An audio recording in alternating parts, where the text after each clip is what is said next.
Hello दोस्त। Railway group D परीक्षा और एसएससी परीक्षा एक साथ हो सकता है क्या? इस टॉपिक को लेके थोड़ा सा हम यहाँ पे डिस्कस करेंगे। और ग्रुप डी का सीबीटी एक्सपेक्टेड शेड्यूल क्या हो सकता है। अब कुछ एग्ज़ाम का शेड्यूल आने लगा है। तो कल आया था आपका एनटीपीसी का 7th फेज का, तो उसकी डेट को एनालिसिस में देखेंगे और थोड़ा सा देखेंगे एसएससी एग्ज़ाम शेड्यूल जारी हुआ है 2 तारीख का, यानी 1/7/2021 का रेलवे का और 2/7/21 के डेट में एसएससी एग्ज़ाम का, जिसमें आपका 10+2 टीयर 1 और ग्रेजुएट लेवल टीयर 1 का एग्ज़ाम का शामिल हुआ है। लेकिन यहाँ पे एक डेट हमारा ऐसा मिल गया है कि एसएससी और रेलवे एग्ज़ाम दोनों एक साथ कंडक्ट हो रही है। तो दोनों को हम थोड़ा सा देखेंगे कि ये क्या ग्रुप डी के लिए पॉसिबिलिटी ऐसा बन सकता है। तो हमने बीच में देखा था कि 2 एग्ज़ाम एनटीपीसी के साथ हो रहे थे, लेकिन उसमें जिस दिन एनटीपीसी का था उस दिन एसएससी का नहीं होता था, और जिस दिन एसएससी का था उस दिन एनटीपीसी का नहीं होता था, या और कोई एग्ज़ामों का। तो देखिए इसकी 2-3 कंडीशन है, लेकिन हम पहले वेबसाइट पे देख लेंगे थोड़ा सब, उसके बाद बात करेंगे। तो सबसे पहले आप सीजीएल के बारे में जाइएगा तो एसएससी के वेबसाइट पे जाइएगा, जहाँ पे आपका यहाँ पे important notice for regarding revise schedule, जो पहले का एग्ज़ाम था उसको कैंसिल हो गया था कोविड के चक्कर में। और अब कोविड की कंडीशन आप जान ही रहे हैं, बिलो 40,000 केसें आ जा रही है पूरे भारत में, उसमें से भी मैक्सिमम साउथ में आ रही है। तो इसके कारण भी अब कंडीशन नॉर्मल हो रही है, और जब तक एग्ज़ाम 10-15 दिन और होगा तो कंडीशन बिल्कुल अलाउ करता है। हालांकि कोविड तो ख़त्म है नहीं, लेकिन अलाउ करता है कि सेफ्टी मेजर या मेजर के साथ एग्ज़ाम लिया जा सकता है। तो इस नोटिस को खोलेंगे तो एक एक करके हम नोटिस देख लेते हैं। तो कौन सा नोटिस देखते हैं, तो सबसे पहले देख लेते हैं जो अभी का नोटिस, अभी की बात कर रहे हैं, जिसके बारे में हम बात कर रहे थे कि एग्ज़ाम का नोटिस आ चुका है। जो एग्ज़ाम कैंसिल हुआ था उस एग्ज़ाम के बारे में 2/7 को आ गया है नोटिस, यहाँ पे देख सकते हैं। और यहाँ पे एसएससी का है, सब इंस्पेक्टर का आपका डेट इन्होंने दिया है 26 तारीख को, यहाँ देखिएगा 26/7, और 26/7 को हमारा एनटीपीसी का 7th फेज भी एग्ज़ाम है। तो ये दोनों डेट एक साथ आ रहे हैं, ये अच्छी बात है, ऐसा एग्ज़ाम हो। और इसकी क्या कंडीशन हो सकती है वो यहीं डिस्कस कर लेते हैं। पहला कंडीशन ये हो सकता है कि दोनों की एग्ज़ाम कंडक्टिंग एजेंसी, जिसको हम ईसीए बोलते हैं, अलग अलग हो।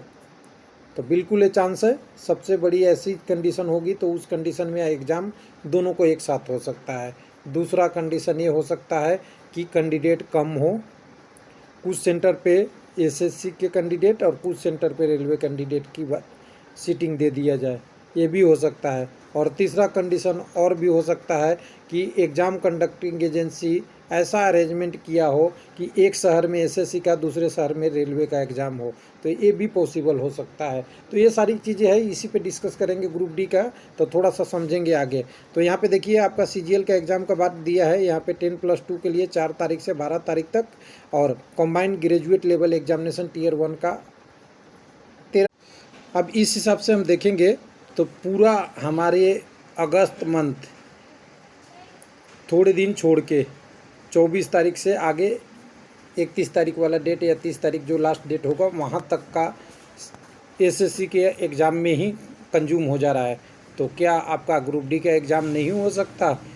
जुलाई में तो होगा नहीं, जुलाई में तो आपका एनटीपीसी है, और यहाँ पे आपका एक पोस्ट एसएससी का भी आ गया। लेकिन अब ये सवाल उठता है कि क्या अगस्त में भी एग्ज़ाम नहीं हो पाएगा? तो मुझे लगता है अगस्त में इसके बीच बीच में कुछ एग्ज़ाम शुरू किए जाएंगे, लेकिन सितंबर सबसे ज़्यादा पॉसिबिलिटी ग्रुप डी के लिए कब एग्ज़ाम का है, पॉसिबिलिटी सितंबर में है।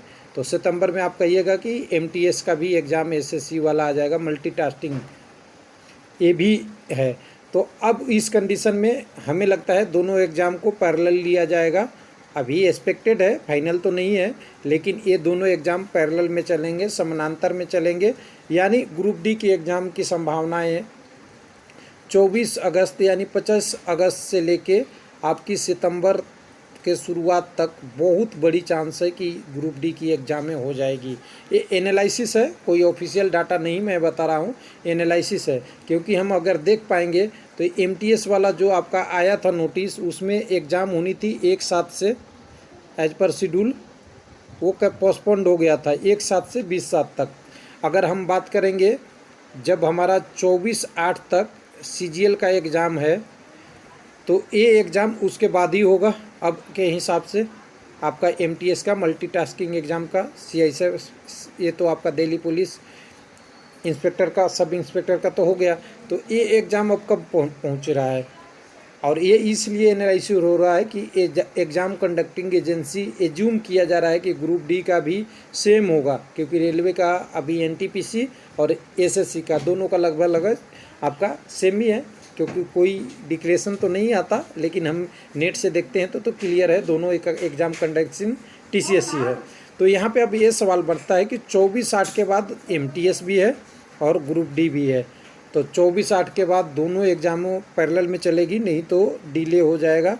तो यहाँ पे हो सकता है कि कुछ दिन इसका लिया जाए आपका SSC MTS का, और कुछ दिन आपका ग्रुप डी का। यानी हमारे तरफ से एनालिसिस ये कहता है कि सितंबर तो मोस्ट पॉसिबल है आपका ग्रुप डी का। अगस्त के शुरुआत तो मुश्किल लग रहा है, शुरुआत में हो भी सकता है लेकिन मुश्किल चांसेज है। अब यहाँ पे फाइनल डाटा के रूप में अगर बात कर ले तो हम यहाँ पे अगर देख सकते हैं कि ये NTPC वाला एक बार देख ले कि दोनों के एग्ज़ाम एक दिन था। तो ये 7th फेज में आप जाइएगा तो 26 तारीख को सब इंस्पेक्टर की भी है, 26 जुलाई को, और आपका SI वाले है और इसका भी है। यानी SSC एग्ज़ाम और यहाँ पे रेलवे एग्ज़ाम दोनों एक साथ हो रहे हैं एक दिन में, तो पॉसिबल है ग्रुप डी के लिए ये अच्छा होप हो। तो मेरे तरफ से एक्सपेक्टेड है, एक बार और मैं बोल दूं, कुछ लोग कहेंगे कन्फ्यूजन है, सितंबर, और कभी अगर पॉसिबल हो गया तो अगस्त के लास्ट 15 दिन में कुछ एग्ज़ाम कंडक्ट कराया जा सकता है, लेकिन सितंबर सबसे ज़्यादा मेन चांसेस है। थैंक यू, धन्यवाद।